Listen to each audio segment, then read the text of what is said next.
तो आदाब, नमस्कार, गुड इवनिंग, सत श्री अकाल। एक बार फिर आप तमाम लोगों का स्वागत है क्राइम तक की कहानी के इस एपिसोड में। उम्मीद है पूरी फैमिली अच्छी होगी।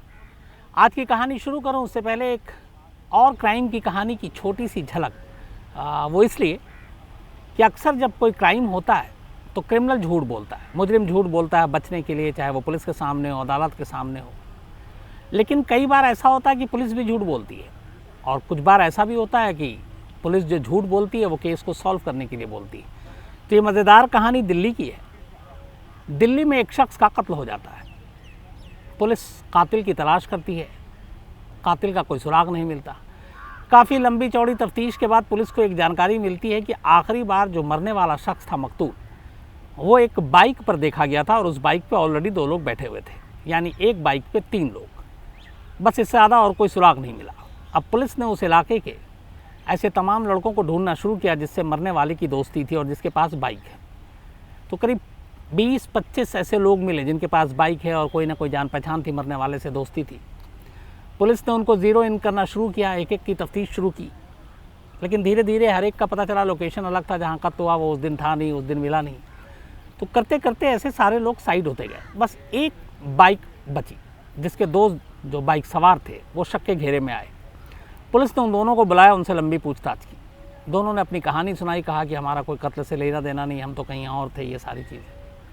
अच्छा, इत्तेफाक की बात की, जहाँ पे लाश मिली और जिस जगह पे वो बाइक पे जाने की बात थी, उस पूरे रूट में कहीं सीसीटीवी कैमरा नहीं था। पुलिस ने तमाम सीसीटीवी कैमरे भी छान मारे और ये बात कातिल को भी मालूम थी कि यहाँ पे आसपास में सीसीटीवी कैमरा नहीं है। अब पुलिस ने उन 2 बाइक सवारों को बुला के लंबी पूछताछ की, उनसे तमाम तरह से हथकंडे अपनाए, लेकिन वो मुंह खोलने को तैयार नहीं। आखिरकार मजबूरी में पुलिस ने दोनों को छोड़ दिया। छोड़ने के बाद तफ्तीश जारी रखी, उन दोनों पर नज़र रखी। फिर 2-3 दिन के बाद पुलिस को यकीन हो जाता है कि कातिल यही दोनों। इसके बाद पुलिस उन्हें दोबारा बुलाती है, फिर से पूछताछ होती है। फिर वो दोनों वही राग कि मैंने कत्ल नहीं किया। इसके बाद पुलिस एक झूठ बोलती है और वो झूठ काम कर जाता है, और वो दोनों जो पिछले कई दिनों से पुलिस को बेवकूफ़ बना रहे थे, वो अपना जुर्म कबूल कर लेते हैं। पुलिस ने असल में उनसे ये झूठ बोला कि जिस दिन ये कत्ल हुआ मकतूल तुम्हारे साथ था, तुम्हारी बाइक पे सवार था और तुम दोनों उसके साथ थे। उन्होंने कहा कि अगर कोई प्रूफ है तो आप दीजिए, कोई सीसीटीवी या कहीं हम मिले हों। तो उसने कहा सीसीटीवी कैमरा नहीं है, लेकिन तुम्हें नासा का नाम सुना है। अब दोनों पुलिस वाले का मुँह देख रहे थे, दोनों पढ़े लिखे भी थे। उसने कहा नासा का सैटेलाइट होता है और वो सैटेलाइट दुनिया के किसी भी कोने की किसी भी जगह की तस्वीर लेती है। तो हमारे पास सीसीटीवी फुटेज मिला नहीं, तो हमने नासा से कांटेक्ट किया और नासा से हमने कहा कि आप हमें इस वक्त की, इस तारीख की, जगह की सैटेलाइट तस्वीरें भेजिए, इमेज। और बोला उस सैटेलाइट इमेज में तुम्हारी बाइक और तुम दोनों दिखाई दे गए। अब जब ये सुना तो दोनों कातिल, उन्हें लगा कि अब तो बचने का तरीका नहीं है। उसके बाद दोनों ने एक्सेप्ट कर लिया।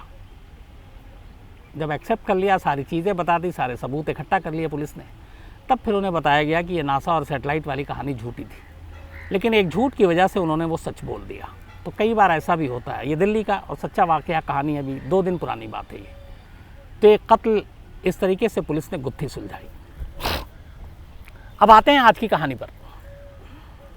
किन्नर, ट्रांसजेंडर या फिर थर्ड जेंडर, क्योंकि सुप्रीम कोर्ट ने कुछ साल पहले ही जो किन्नर हैं, जो ट्रांसजेंडर हैं, उनको थर्ड जेंडर का एक दर्जा दिया था। बाकायदा एक बड़ी जीत थी किन्नरों के लिए।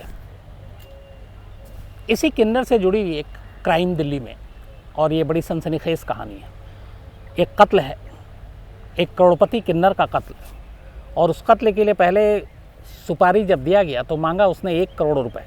सोचिए, अब कत्ल के लिए किन्नर के 1 करोड़ की मांग हुई, लेकिन फिर मांडवाली हुई, बातचीत हुई, सौदा हुआ और 55 लाख रुपए में सौदा तय हुआ। ये कहानी क्या है, ये किन्नर करोड़पति कौन थी, इसे क्यों मारा, ये मैं आपको आगे बताऊंगा।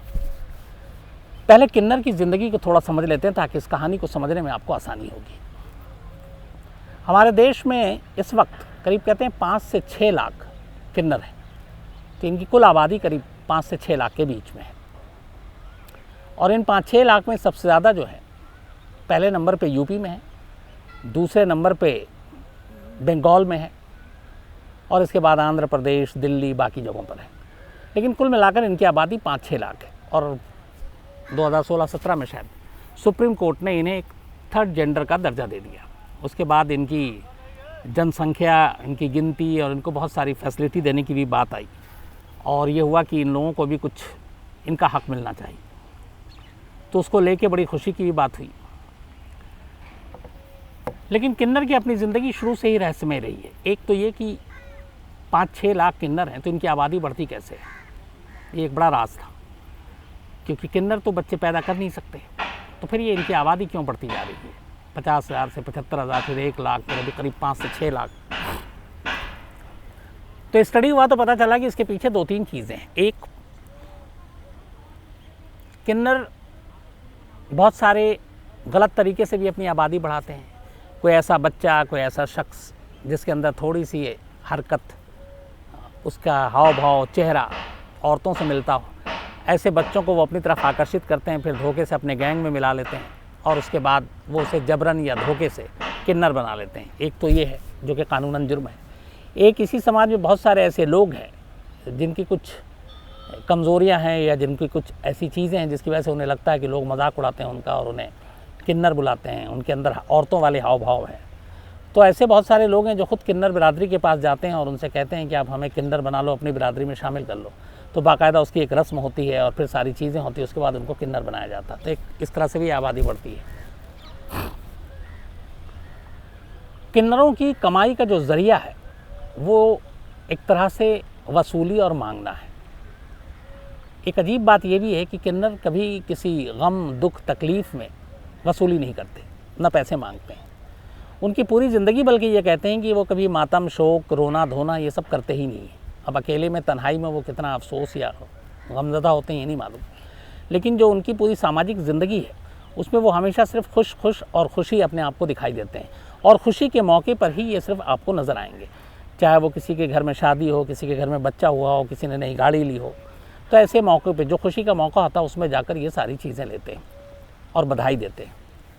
गम के मौके पे कभी ये आपको तकलीफ़ नहीं देंगे, ना आपके पास आएंगे। अब एक नया ट्रेंड भी चल गया है कि रेड लाइट पे, लाल बत्ती पे, सड़कों पे, चौराहों पे ये लोग, गाड़ियाँ जब रुकती हैं उनसे पैसे मांगते हैं। पहले ऐसा नहीं था, लेकिन अब है। और ये जो वसूली और पैसा है ये लाखों करोड़ों में है, और यही वजह है कि अलग अलग शहरों में, अलग अलग इलाकों में बाकायदा किन्नरों की अपनी एक टोली होती है, और हर शहर का एक किन्नरों का गुरु होता है, हर इलाके का एक गुरु होता है। जैसे पुलिसिंग में होती है कि पहले थाना, फिर डिस्ट्रिक्ट, फिर पुलिस हेडक्वार्टर, वैसे ही किन्नरों का है कि नई दिल्ली है तो उसका एक गुरु होगा, पुरानी दिल्ली है उसका एक गुरु होगा, पूरी दिल्ली का एक गुरु होगा, इसी तरह अलग अलग शहरों में। और जो गुरु है उसकी बात सभी को मानना पड़ता है, ये इनके अंदर एक ख़ास बात है कि कोई उसके ख़िलाफ़ नहीं जाएगा। तो हर इलाके में एक तरह से बंटवारा होता है कि कौन कहाँ वसूली करेगा, कौन, एक एक इलाका सबको मिला हुआ है। इस इलाके में अगर कोई शादी होती है, कोई बच्चा होता है, कोई गाड़ी ख़रीदी जाती है, कोई और खुशी का मौका होता है, तो बस ये लोग जाएंगे। इनके अंदर बहुत लकीर साफ खींची रहती है, तो उसी हिसाब से बंटवारा होता है, और ये करोड़ों का मामला होता है। और जब जब इस लकीर को तोड़ने की कोशिश होती है तो किन्नरों के अंदर भी जुर्म होता है। आज की कहानी वही है, लेकिन उस कहानी पे आऊँ सिर्फ 2 चीज़ें और। तो हर शहर का अपना गुरु होता है, हर इलाके का अपना गुरु होता है, इलाके का गुरु शहर के गुरु को रिपोर्ट करता है, हर इलाका बटा हुआ होता है, वहाँ ये अपने वसूली करते हैं, पैसे मांगते हैं, और ये लाखों करोड़ों रुपए में होता है। किन्नरों का जैसे मैंने बताया कि कभी ये दुख, तकलीफ़, मातम, आंसू, आहें, इनमें इसको कोई देखता नहीं है, हमेशा खुशी के मौके पे देखता है। और यही हाल इनके साथ जब किसी किन्नर की मौत की होती है तो भी होता है। किसी की मौत पर भी ये दुखी नहीं होते, मातम नहीं मनाते, बल्कि खुश होते हैं। खुश इसलिए होते हैं कि चलो कम से कम इसे अब निजात मिला, और दुआ मांगते हैं कि ऊपर वाला अगले जन्म में इसे किन्नर ना बनाए, चाहे तो मर्द बनाए या औरत बनाए, लेकिन किन्नर ना बनाए। और कहते हैं कि हर मौत के बाद किन्नरों की बिरादरी में बाकायदा उसे चप्पलों से पीटा जाता है। और सबसे बड़ी बात ये होती है कि किसी भी किन्नर की जब मौत होती है तो उसे रात के अंधेरे में ही उसका जनाजा निकलता है, अर्थी निकलती है, और ये कोशिश होती है कि उसकी अर्थी या उसके जनाजे के ऊपर किसी की नज़र ना पड़े बाहरी दुनिया के लोगों की, और इसको बड़ा ख्याल रखा जाता है। इसलिए कि इनकी मान्यता है कि अगर उनके अर्थी या जनाजे को किसी ने देख लिया, उनके अंतिम संस्कार या उनके दफनाने को किसी ने देख लिया, तो फिर अगले जन्म में भी ये किन्नर ही पैदा होगा। और अगर वो मर गया और मरने के बाद बेहद खामोशी से बिना किसी की नज़र पड़े हुए उसे दफना दिया गया, तो बहुत मुमकिन है कि वो अगले जन्म में दोबारा किन्नर पैदा नहीं होगा। किन्नर चाहे किसी धर्म का हो, चाहे हिंदू हो या मुस्लिम हो, परंपरा इनके यहाँ इन्हें दफनाने की है, और वो भी बेहद खामोशी से, ताकि कोई देख ना पाए। तो जितनी इनकी ज़िंदगी रहस्यमयी है उतनी इनकी मौत भी रहस्यमयी है। और उसकी एक वजह ये भी है, बहुत सारे लोग कहते हैं कि अगर किसी ने किन्नर की अर्थी या मैयत या जनाजा देख लिया तो बड़ा उसके लिए शगुन होता है, अच्छा होता है। जैसे किन्नरों के बारे में ये भी है कि अगर वो दिल से दुआ दे दें तो सामने वाले को दुआ लग जाती है, और इसीलिए किन्नरों की दुआ, किन्नरों के आशीर्वाद लेने के लिए लोग बहुत जाते हैं। और यही वजह है कि किन्नरों को कभी कोई अपने घर से खाली हाथ नहीं लौटाता, या जब वो मांगने आती हैं तो उनको मायूस नहीं करते, बल्कि कुछ ना कुछ देते हैं। कुछ लोग तो ये भी करते हैं कि किन्नर के दिए हुए 1 रुपये का सिक्का पर्स में रखते हैं, उससे ये कि उनके यहाँ पैसे ज़्यादा आएंगे। तो ये सारी अलग अलग मान्यता है, लेकिन एक चीज़ है कि किन्नरों की दुआओं की बड़ी अहमियत है, और ये मानते हैं लोग कि अगर उन्होंने दिल से दुआ दी तो वो दुआ कबूल होती है। और उसकी वजह ये है, और बद्दुआ नहीं लेनी चाहिए, ये भी लोग कहते हैं, इसलिए कि उनकी पूरी ज़िंदगी एक बद्दुआ की तरह वो लोग अपने आप को लेते हैं कि ऊपर वाले ने किन्नर बनाया। और जो ज़िंदगी भर खुद ही गम में हैं, अफसोस में हैं, दुख में हैं, तो ऐसे लोगों को की बद्दुआ लेना बड़ा ख़तरनाक होता है, ये लोगों की मान्यता है। तो इसीलिए उनकी दुआएं लोग लेने की कोशिश करते हैं, क्योंकि उनका मानना है कि इनकी दुआएं बड़ी सच्ची होती हैं और इनको वरदान है, इनकी दुआएं कबूल होती हैं जल्दी। तो ये सारी कहानी किन्नरों की ज़िंदगी से जुड़ी हुई। अब जो मैंने आपको बताया कि किस तरीके से इलाका बटा होता है, किस तरह से गुरु होते हैं इनके, उसी की ये कहानी है जो एक क्राइम को जन्म देती है। ये कहानी दिल्ली की है, सितंबर के महीने की है। दिल्ली के एक हिस्से की एक गुरु, बल्कि वो दिल्ली की गुरु, जिसका नाम है अनीता जोशी। अनीता जोशी ने एक अपनी, बहुत सारे लोगों का उनका गैंग है जो साथ में रहती है, उसी अनीता जोशी ने एक और किन्नर को गोद ले लिया, जिसका नाम था एकता जोशी को गोद लिया। अब दिल्ली में जो भी वसूली होती, वो सारे पैसे का हिसाब किताब अब अनीता की बेटी एकता करती, क्योंकि उसने उसको गोद लिया था। और धीरे धीरे ये हो गया कि अनीता की जगह अब दिल्ली की इस कुर्सी पर किन्नरों के गुरु के तौर पर एकता ही अगली गुरु होगी। कुछ लोगों को ये बात अच्छी लगी, कुछ लोगों को बुरी लगी। धीरे धीरे ये सब कुछ चलता रहा। इस दौरान में कुछ इलाके में बंटवारे को, चूँकि मैंने बताया किन्नरों में बड़ी सख्ती से होता है कि इलाका बटा हुआ है, तो दूसरे इलाके में जाकर वसूली की बातें और शिकायतें आई। उसको लेके फिर आपस में किन्नरों में झगड़ा भी हुआ, मीटिंग भी हुई, और ये बात भी कई लोगों को हजम नहीं हुई, तो थोड़ी बहुत दुश्मनी बढ़ती गई। 5 सितंबर 2020 की रात करीब 8:30 बजे एकता और अनीता, माँ और बेटी, दोनों शॉपिंग करके घर लौट रहे थे अपनी कार में। लग्जरी कार है इनके पास, और जिस घर में ये रहते हैं, जीटीबी इनक्लेव दिल्ली का एरिया है, वो करीब, उसकी कीमत है उस घर की, उस कोठी की 10 करोड़ रुपए। कहते हैं ये डीडीए के करीब 8 या 10 फ्लैट्स हुआ करते थे, और इन 8-10 फ्लैट को तोड़कर एक आलीशान कोठी बनाई, जिसमें अनीता और एकता, माँ बेटी, और उनके बाकी जो चेले चपाटी हैं वो रहा करते थे। और इस कोठी की कीमत करीब 10 करोड़ रुपए थी। तो 5 सितंबर की रात 8:30 बजे जब ये घर के नीचे गाड़ी से उतरी, तभी अचानक एक स्कूटी पे 2 लड़के आते हैं, और ये लोग गाड़ी से उतरकर अपने कोठी की तरफ बढ़ ही रहे थे कि उनमें स्कूटी में बैठा हुआ पीछे जो शख्स था वो रिवॉल्वर निकालता है और एकता का निशाना लेकर एक के बाद एक 4 गोली मारता है। अनीता को कोई भी गोली नहीं मारता। 4 गोली खाने से एकता वहीं पे गिर जाती है। गोली की आवाज़ सुनकर तब तक लोग आते हैं, लेकिन इससे पहले ये वो स्कूटी पर सवार दोनों कातिल वहाँ से भाग जाते हैं। इसके बाद एकता को हॉस्पिटल ले जाया जाता है, जहाँ डॉक्टर उसे मुर्दा करार देते हैं। अब मामला पुलिस को जाता है, पुलिस मामले की तफ्तीश करती है, कुछ समझ में नहीं आता, सारी चीज़ें देखती है।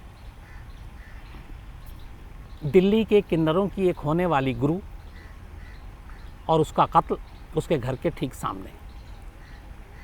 किन्नर बिरादरी को ये बात पता चलती है, उनके अंदर भी गुस्सा, पुलिस को लेकर भी। पुलिस धीरे धीरे जांच करती है, कातिल का सुराग नहीं मिलता है। फिर पुलिस धीरे धीरे सारे CDR, कॉल डिटेल, रिकेट्स और सब कुछ निकालती रहती है। लेकिन आपसी झगड़ा, इन सब एंगल से भी पुलिस मामले की जांच कर रही है, लेकिन कोई फ़ायदा नहीं होता।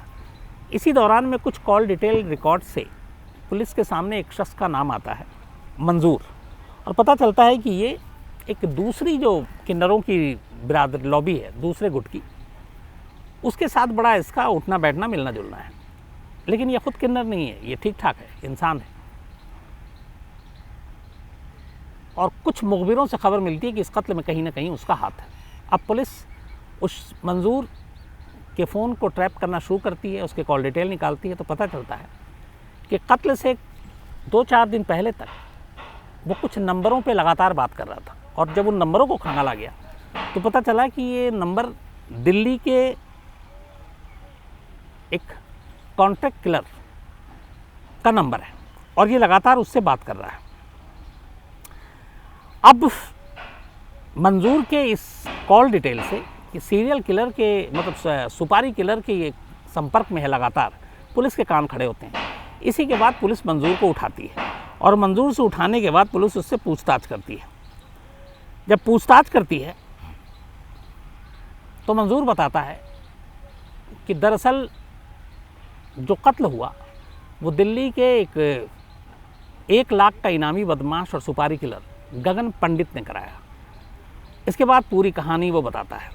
इसमें हुआ ये कि दिल्ली की गुरु बनने जा रही थी एकता। इस बात से बाकी किन्नर बिरादरी दूसरे इलाके की नाराज़, क्योंकि बहुत सारे गुरु के दावेदार थे। फिर उनकी वसूली और कमाई बहुत ज़्यादा थी, जो 10 करोड़ के कोठी में रह रही है, आप अंदाज़ा लगा सकते हैं।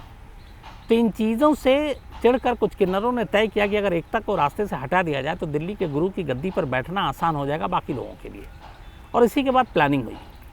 मंजूर जो किन्नरों के बीच में अक्सर आया जाया करता था, उनसे हमदर्दी रखता था, उनके साथ दोस्ती थी। उसी मंजूर का फ़ायदा उठाकर, चूँकि मंजूर एक जिस जिम में जाया करता था वहाँ गगन पंडित भी आया करता था और वहीं उससे दोस्ती हो गई थी। और दोस्ती के दौरान पता चला कि एक सुपारी किलर है, पैसे लेके कत्ल करता है, कॉन्ट्रैक्ट किलर है। तो कुछ किन्नरों ने मंजूर से संपर्क किया और एकता की सुपारी की बात की। मंजूर ने गगन पंडित से बात की। गगन पंडित ने जब सारी कहानी सुनी और इन लोगों की किन्नरों की कमाई के बारे में जब पता चला तो उसने सीधे 1 करोड़ रुपए की मांग की। उसने कहा कि वो कत्ल तो करेगा, इसमें रिस्क बहुत है, लेकिन 1 करोड़ रुपए। अब 1 करोड़ रुपए की ज़्यादा रकम थी। कई बार मीटिंग हुई फिर किन्नर बिरादरी के बीच में, उसके बाद मोल तोल हुआ और आखिरकार 55 लाख रुपए में सौदा तय हुआ। गगन पंडित को 55 लाख रुपए दिए गए। गगन पंडित ने अपने शूटर भेजे और 5 सितंबर को, क्योंकि उससे पहले इन्होंने फिर जब सुपारी ली तो पूरी रैकी की कि अनीता और एकता ये लोग कब कितने बजे कहाँ जाते हैं, कब आते हैं, घर से कब निकलते हैं, सारी पूरी रैकी हो चुकी थी। उस रैकी के बाद इन्होंने 5 सितंबर, उन्हें मालूम था कि ये रात जनरली इस वक्त तक घर पहुँचते हैं। स्कूटी पर सवार 2 कातिल पहुँचते हैं और वो गोली मारते हैं और गोली मारकर वहाँ से भाग जाते हैं। अब वो तो गिरफ्तार हो गया था, लेकिन गगन पंडित फरार था। इसके बाद पता चला कि गगन पंडित एक दिन दिल्ली में पहुंचने वाला, एक मेट्रो स्टेशन के नीचे कहीं मिलने वाला। दिल्ली पुलिस की स्पेशल सेल वहां पहुंचती है और उसे दबोच लेती है। इसके बाद वो अपने जुर्म को एक्सेप्ट कर लेता है।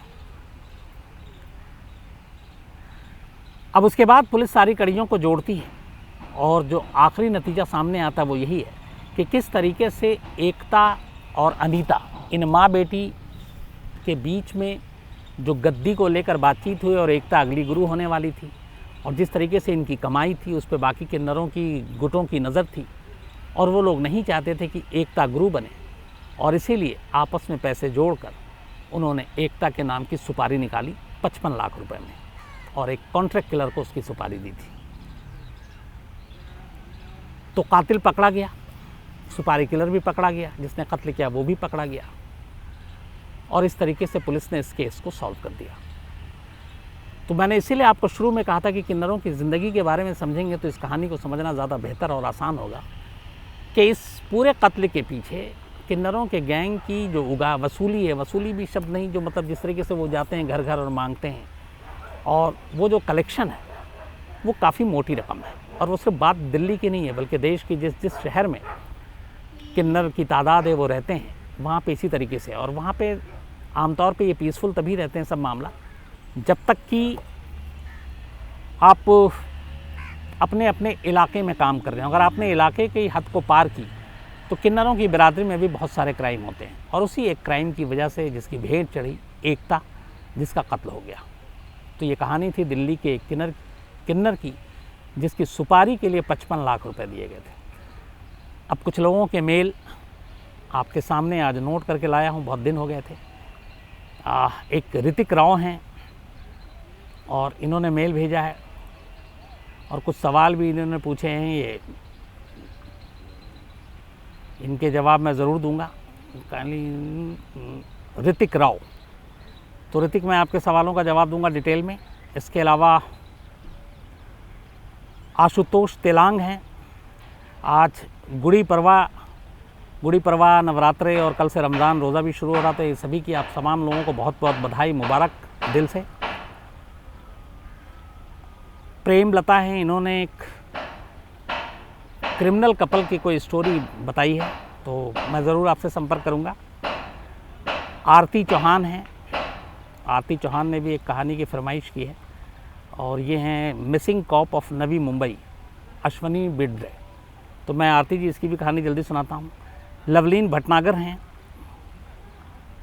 इसके अलावा रितेश झा हैं, गृजेंद्र मिश्र, ऋषभ आर्या, नीरज, विशाल राय, आरिफ हुसैन, बाबू, अमोल वांकारे, सुजाता, इसके अलावा नारायण पारीक, मुरली थाती पामूला। मुंबई इनकाउंटर स्पेशलिस्ट की कहानी सुनना चाहते हैं। मैंने आपसे बताया था कि मैं जल्दी एक एक करके सभी की कहानी आपको सुनाऊंगा जो भी टॉप इनकाउंटर स्पेशलिस्ट मुंबई या देश के हैं। बाबर खान, पुरावी पाटिल, केविन बरोट, हर्षद पाटिल, अमित शर्मा, मोहम्मद कैफ, नारायण दत्त त्रिपाठी, मिस मुस्कान, वैभव सिंह। और मुस्कान ने भेजा कि इनके फादर जो है वो बहुत ही कहानी शौक़ से सुनते हैं। थैंक यू वेरी मच आप दोनों का। मुस्कान और इनके फादर हैं कर्नल अशोक कुमार। तो थैंक यू वेरी मच। आप लोग जिस तरह से देखते हैं, तारीफ़ करते हैं, तो हौसला मिलता है फिर। दशरथ सीमा, बल्कि सेनमा, Sonu Pawar, Singh is king, Vishal Bhatt,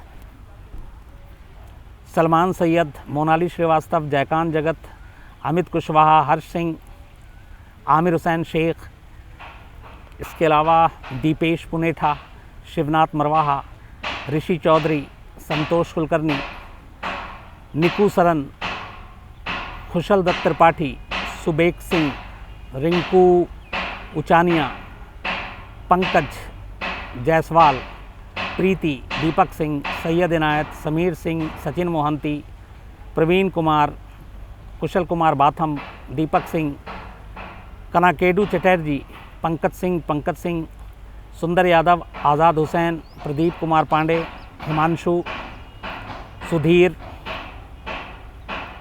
Kallol Das, काबोसू groups, Amish Pandey, रेखा बाने, डी सिंह राठौर, धनंजय तावड़े, शगुफ्ता ज़बीन, प्रमेश सिंह,